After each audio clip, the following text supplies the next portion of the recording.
guys.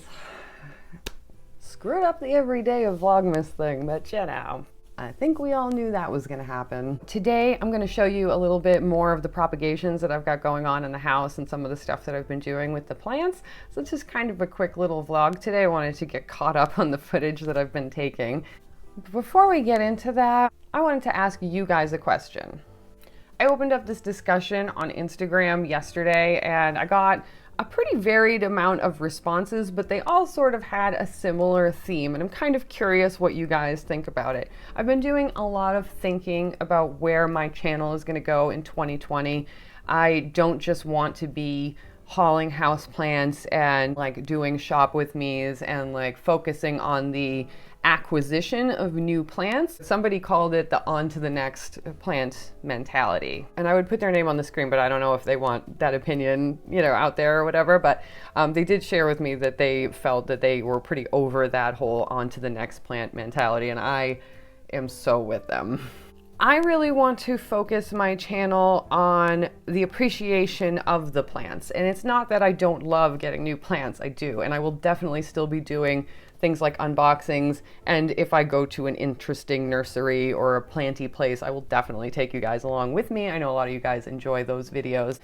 Apart from not wanting to hoard plants or just spend a lot of money, I was definitely part of that 2013 to like 2016 makeup craze, you know, where you had to have every palette that came out very quickly. All the makeup companies caught on to the fact that people were really getting into makeup. So they started cranking palettes out, and then it was like a keeping up with the Joneses thing with makeup, you know, which goes bad, by the way. And I have ended up throwing out so much that I bought. I put myself in debt over it. I mean, it was ridiculous. I was a Sephora Rouge. You have to spend like $1,000 in a calendar year on makeup to get that. I spend next to no money on makeup anymore, and I vowed I would never get caught up in something like that again. I did go on a bit of a plant spending bender after my brother passed, but I kind of gave myself permission to emotionally shop for like a month. And I did end up being quickly overwhelmed by plants and just abandoning that altogether, because at a certain point you run out of space, and then you have all these things that need repotting, which means you have to go out and get pots. That's a whole other expense that a lot of times I don't think about while I'm buying plants.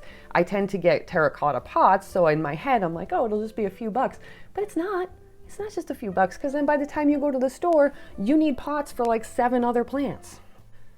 So again, I quickly realized like, oh, you're doing that thing again, so stop. And there's something particularly bothersome to me as somebody who has like this beautiful audience of people. Thank you, by the way. But I have like all these people watching me, and according to my analytics, some of you are pretty young, and I don't want to be responsible for pushing a consumery, I need to have the next one, I have to collect them all, like it's like icky. I don't like it, and I don't like it especially because it's plants. And I feel like when you have, and of course, you know what, plants mean different things to different people. And I am not a gatekeeper or an elitist. You can do whatever you want with your plants. But for my channel, for me, so this is no tea, no shade to anybody, but for this channel, in this house, we are going to be focusing more on understanding plants, appreciating them, knowing how intensely amazing they are, and then being mindful, because so much of growing plants, gardening, all this stuff, it's a slow craft. It's a meditative craft. It's supposed to teach you patience and things like, you know, you appreciate that it took weeks for your new monstera leaf to unfurl, and you had to wait to see how many fenestrations it had, and it took you maybe 2 years to get that first fenestration. That is the stuff to me that is important. I think that Instagram and YouTube can feed this very unhealthy, you know, rare, like I have all the rare plants and look at all my rare plants. Like, I'm just kind of like, I don't know that that was the point for me. So it may be the point for you. And I do like the occasional nursery tour and shopping, and I do like the haul videos. That's where I see a lot of the plants that end up on my wish list. But I like having a wish list, and hopefully I will have many decades left on this planet to collect plants. And I have really started to downsize my plant collection and focus in on the plants that make me really happy. I take a lot of notes on my plants. I watch a lot of videos about my plants.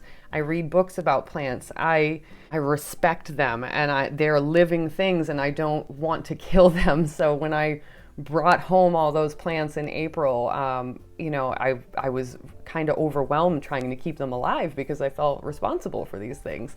Do you feel like when you watch a lot of these shopping videos and haul videos that it makes you want to go out and spend money? Does it make you go out and spend money? I know that it definitely does that to me. If I watch a lot of haul videos, I'm going to be scrolling, Gabriella plants within 15 minutes of watching a video. So a lot of times I don't watch those videos when I don't have like a little extra money to spend, just in case I have a moment of weakness.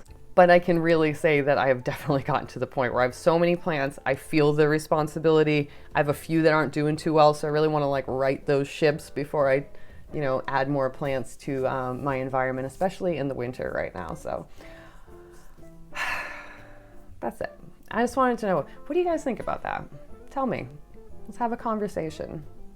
Okay. So that's enough ranting. Now let's talk a little bit about a couple of cool little propagation projects that I've been messing around with this week.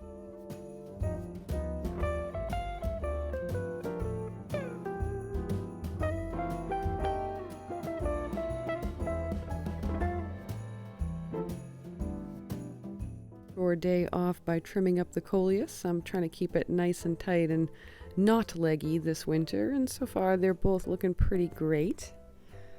These two pots stay in front of the window, and then I have a few more pots underneath my hidden harvest lights that are also doing quite well. Here's a little close-up shot. They're looking pretty nice, very lush, very colorful.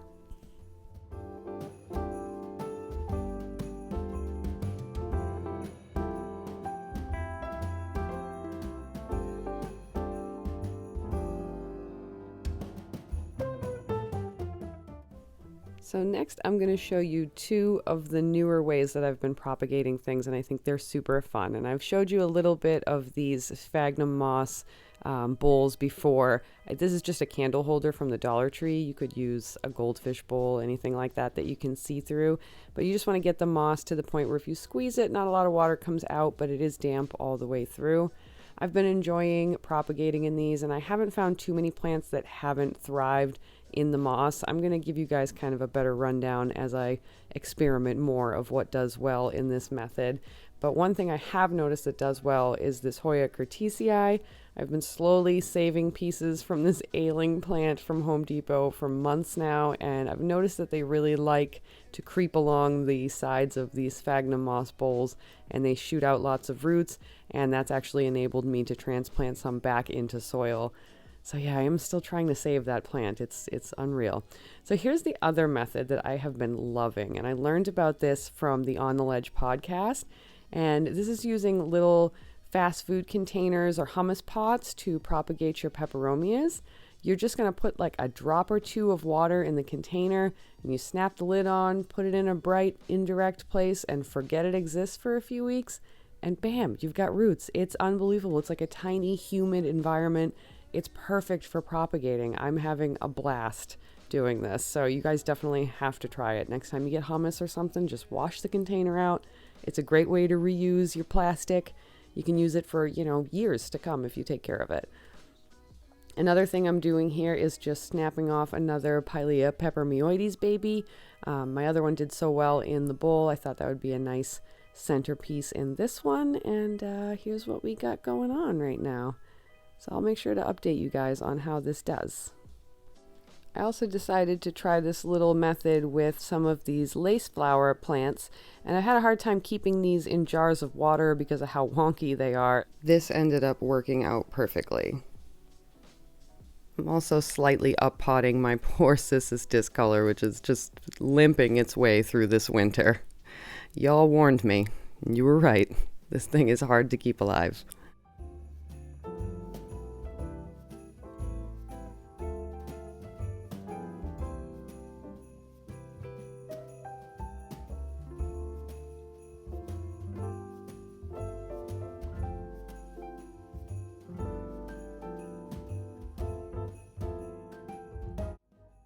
And of course, because I've emptied out my containers, I'm just going to pop a few different kinds of peperomias back into the containers. I did wash them out before I did this, just gave them a quick wash with dish soap, and we're good to go.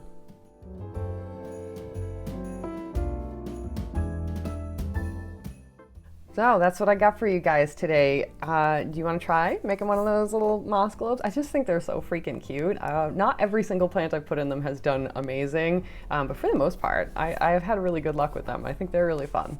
Thanks for hanging out with me today, and I'll see you guys in the next one. Getting real close to Christmas. That's crazy.